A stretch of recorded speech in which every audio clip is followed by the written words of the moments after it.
For the Paradigm Challenge, we were tasked to create a new way to reduce waste, so we did our research and decided to pick deforestation. Idea after idea, we ended up with a new way to help African countries with their deforestation predicament. It was found by an MIT researcher that an estimated 90% of the entire continent's population uses fuel wood for cooking, and in sub-Saharan Africa, firewood and brush supply approximately 52% of all energy sources. With this information, a simple solution can be made: grow bamboo. It's native to Africa, fast-growing, and can be used as a firewood substitute. But another problem was found. 80% of arable land in Africa has low soil fertility and suffers from physical soil problems. So our proposed solution is to genetically modify bamboo to grow in low nitrogen soil, which Africa, based on the AFSIS project, has plenty of.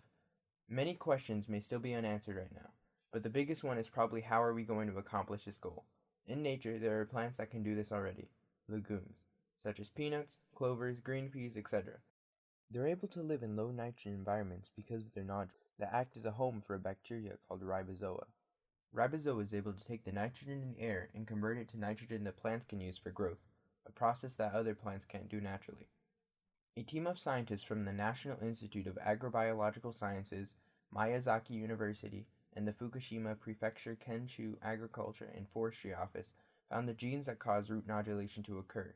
From this, we will be able to cut the part of the DNA that causes root nodulation to form using restriction enzymes, which then we will be able to extract the DNA and put it into a TI plasmid, or tumor-inducing plasmid, from a bacteria called Agrobacterium, which originally causes tumors in the roots of the plants.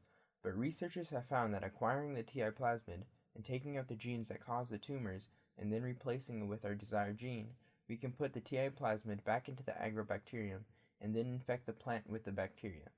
The plant then will be able to express the phenotype that causes root nodulation, allowing the bamboo to fixate nitrogen like a legume and be able to grow in a low nitrogen environment. This may seem like an overcomplicated way to grow more bamboo, but it is not cost effective to send them fertilizer every time their soil has been depleted of its nutrients. This will not only reduce their problem with deforestation, but lower CO2 in the environment, allow the soil to regain its nutrients when the plants die, potentially create more jobs and money for their agricultural industry, but the same process can be used for fruits and vegetables so it can reduce hunger in Africa.